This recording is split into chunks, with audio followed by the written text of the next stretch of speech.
Hey everyone, it's Tox from Crits Happen. Thanks for watching and welcome back. Today I'm going to do something super fun. I am going to walk you through some of the tutorials involved with Mystic Vale from Alderac Entertainment Group and designed by John D. Clare as played on Steam. Now, if you're not familiar with Mystic Vale, it is a tremendous card crafting deck building game. It is truthfully unique unto itself. It's a game where you're not only building your deck and maximizing the strategies of building your deck to get resources and utilize resources, but you are also crafting your cards. It has a very unique physical system in terms of cards that are see-through, that can overlay each other, and it's a wonderful physical experience. So I'm really curious how the digital version of this is going to bring that experience to life. Now, to be transparent, this was a review code provided by AEG, so thank you very much to AEG. This is literally my first time opening this application on Steam. I am going to walk through this with you and record this and show it to you, and you're going to get my actual reactions to what I'm seeing and what's actually happening here. So when you launch it up, this is the first thing you see. What I do know from poking around a little bit is that when you click on play, there is an option for learn to play. And obviously this is going to be some tutorial stuff. At least I'm hoping so. I have heard rumors through the interwebs that these are pretty cool, so I'm looking forward to it. So let's take a look at what we have here. The basics. Now, I did click this once, so it does have the check mark there. So I do know what it's going to look like when I walk into it, but I don't know what it's going to walk me through. So let's kind of walk through this and see how it works. Loading. Wow, that was pretty quick. Okay. Welcome to Mystic Vale. In this deck-building card game, you will take on the role of a druidic clan attempting to restore cursed lands to their former vitality. All right. Little arrow here. Lots on the screen. You will do this by using a deck of cards which represents parts of the valley that you are tasked with revitalizing. You will buy advancements and add them to your cards to bring new life and vitality to that part of the land. As more life grows in your valleys, so does your power, and with it the spirits of nature to revive the miraculous vales. Each turn, you can play cards into your field, and you will add powerful advancements to those cards to help you earn victory points. The player with the most points at the end of the game wins. Well, I'm out of here. Come on, that's radical. That's crazy. No, that's usually the way everything is. So just kind of taking a look at it here, looking around, it looks like here's the Vales we're going to be able to purchase. Here's the card upgrades we're going to be able to do, although I'm not sure from the full pictures. Oh, I guess there's tabs. Okay, there's like a little, okay. All right, I see how this is going to kind of work out, so we'll kind of walk through this here. The screen is divided into 3 areas. This area displays the Vale cards, which can be bought during the game. Vale cards are divided into level 1 and level 2 cards, and 4 of each level are drawn at the start of the game, as we see here. 4 level 1 cards, 4 level 2 cards, okay? The advancements are drawn into this section, yep, and what it looks like if you look at these 3 fertile soils right here, you have one with a tab on the top, one on the tab in the middle, and one on the tab on the bottom. So that is probably going to be how we're going to know what card goes where. Like, for example, this Podlings couldn't go onto this card because it's going to cover this, that advancement would cover this already printed thing on the card. So it looks good, man. It's just like just physically, artistically, I mean, the game is great, but how that's logical enough to pick up on is really, really good. Players can buy these cards and use them to upgrade the cards in their deck, creating a more powerful deck as the game progresses. This is the player area. You can see your current resources, your field, discard pile, on-deck card, and purchased value cards here. Okay, all right. This is your on-deck card. Yes, that's going to be face up on the top of your deck, or on top of your deck of cards. This is your field. At the end of your turn, whatever cards are in here will be moved to the discard pile. The field is then replenished with cards from your deck. Yep, we know that. Your field will automatically replenish at the end of your turn until you accumulate 3 active decay icons across your field and your on-deck card. And you can see that's the way it is right now. I have one here, I have one here, and I have one here. So this first card, the 4th card, and my on-deck card have a decay symbol. This is the discard pile. That would be right down here, the little trash can. It is where your field cards are moved to once the turn ends and you enter the discard prep phase, or if you utilize an advancement to discard a specific card. It is currently empty and has nothing, as nothing has been discarded yet. That is correct. You can switch between viewing your field, the top button, value cards, Vale cards, sorry, middle button, and discard pile, bottom button. Okay. These areas show the current scoring for the game with icons representing the different clans. Yep, okay. The icon represents the wave guards who you'll be playing as. There's the underneath, the Beast Brothers and the Life Wardens, and the Dawn Seekers. Okay, great, awesome. This token shows the number of victory points up for grabs. Yes, because that's an interesting part of this game. Is there's going to be victory points that you get and victory points that you bank, and that's a really interesting part of this game. These are awarded to players during the game, and when they run out, the game ends. And this is going to be variable based on the number of players in the game. The blue token next to your icon shows how many victory points you have won, and the gray token shows you how many victory points you have banked, which only count at the end of the game. That is correct. That's awesome. Okay. With the power you have in your field, not counting your on-deck card, you may buy up to 2 advancements per turn. Yep. Wait a minute, 2? Have I been playing that wrong physically my whole life? No, I think that's right. Yeah, okay. Advancements are added to the cards in your field to upgrade them and turn them into more powerful cards. The cost of each advancement is shown in the top right of each advancement. Yep, so like Podlings is 2, Field of Flowers is 3. Let's see how to buy advancements and upgrade cards. Yes, let's see how to buy advancements and upgrade our beautiful cards in our Vale. Your turn is divided into 3 phases: planting phase, harvest phase, and discard phase, and the disco phase. This shows the current phase of your turn, which is the planting phase. Yes, it does, right there, planting phase. Okay.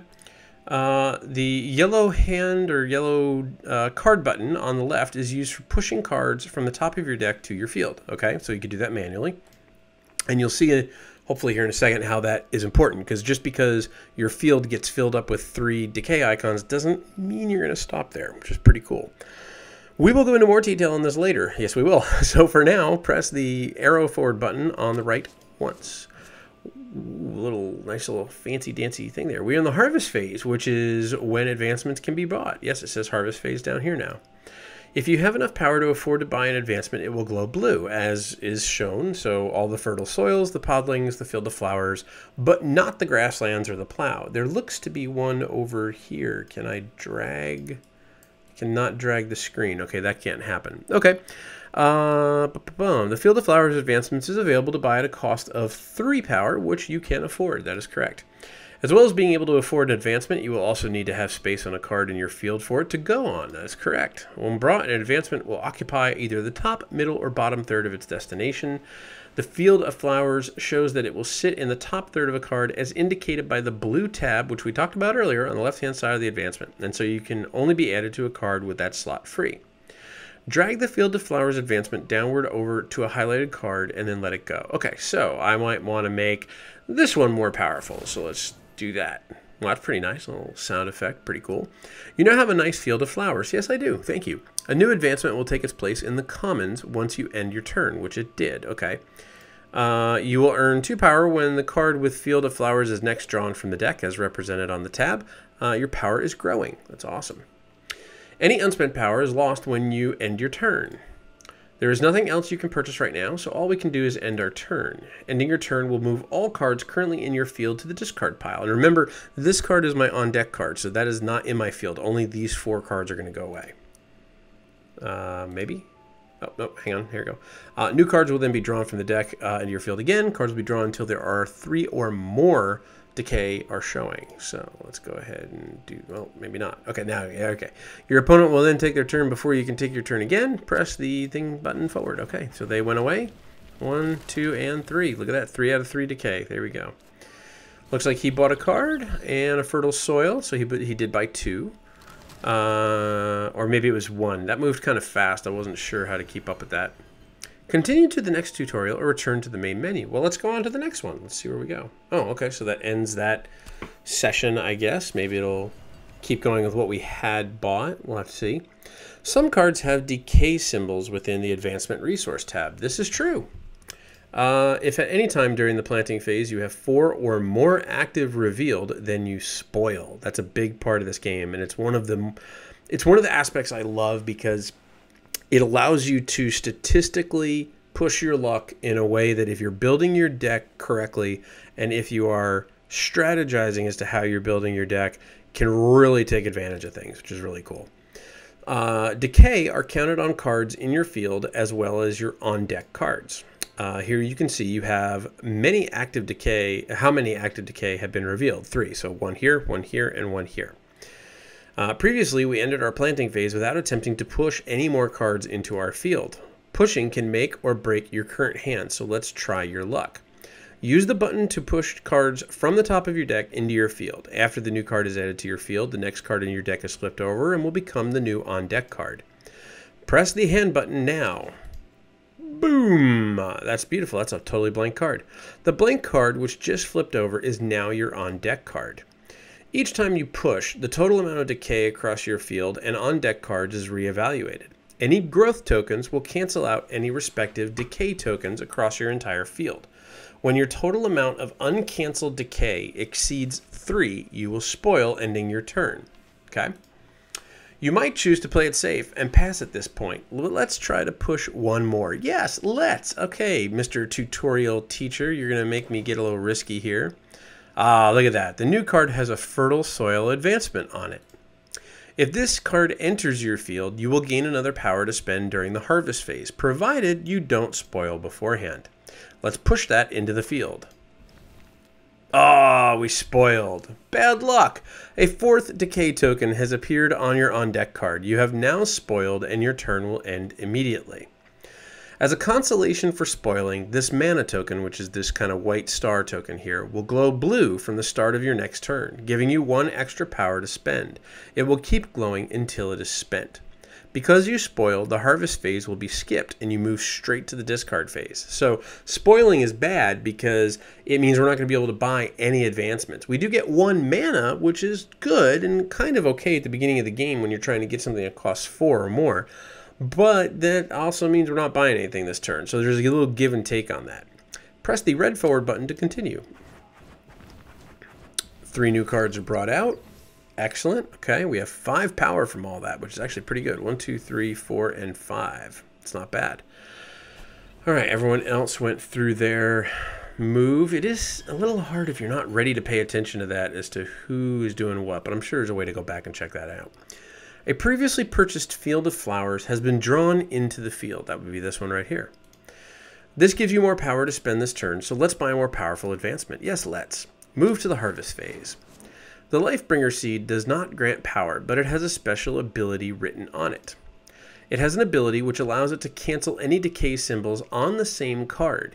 This ability is ongoing, meaning it will activate as soon as it appears on your on-deck card. It does not require any special actions to activate.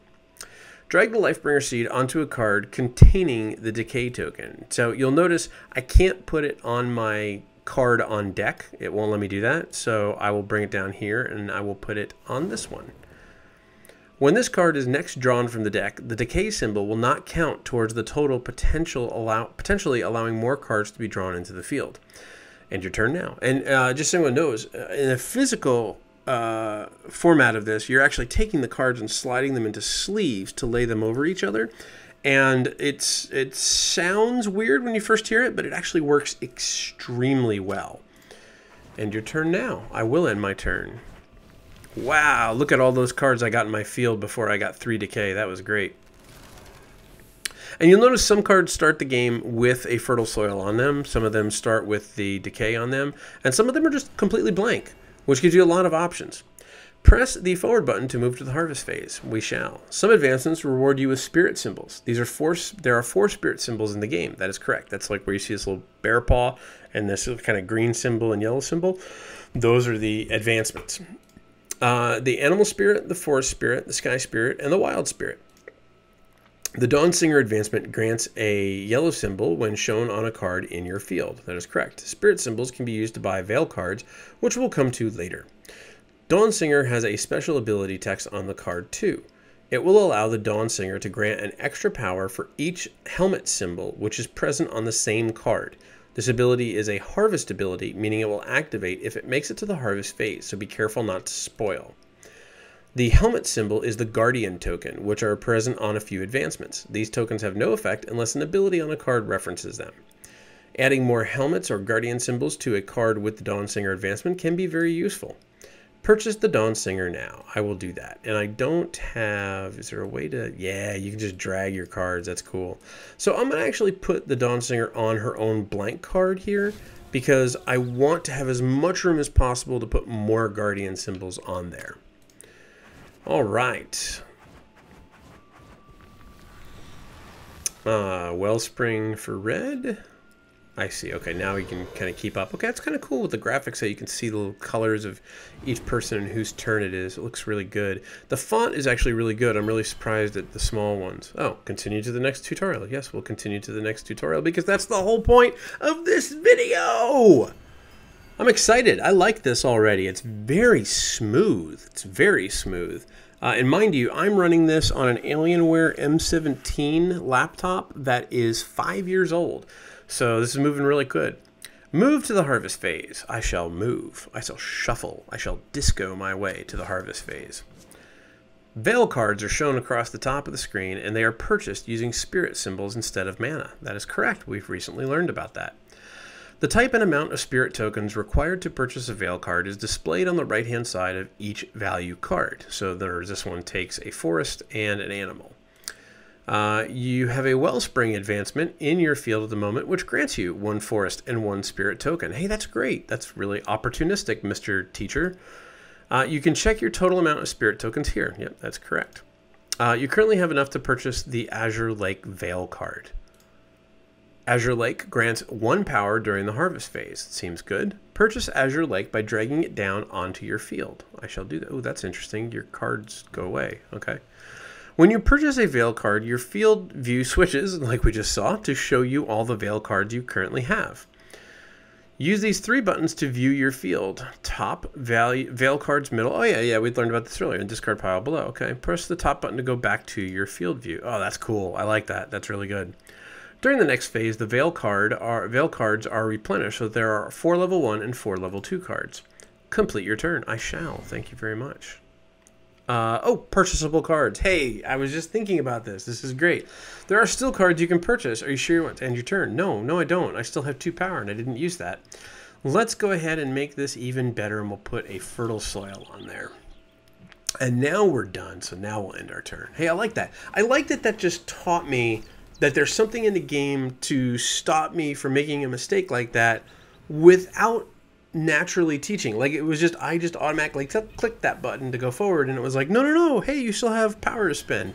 That's actually a really, really subtle mechanic and I really like that. I like that it wasn't like some, Microsoft Office paperclip coming up to remind you. It was just, I was going to do that and it said, hey, you should know that you should be able to buy more cards, which is kind of cool. Continue to the next tutorial. Sure. To win a game of Mystic Vale, you must have the most victory points at the end. We established that already. A game has a pool of victory points, which are awarded to players when earned through card abilities.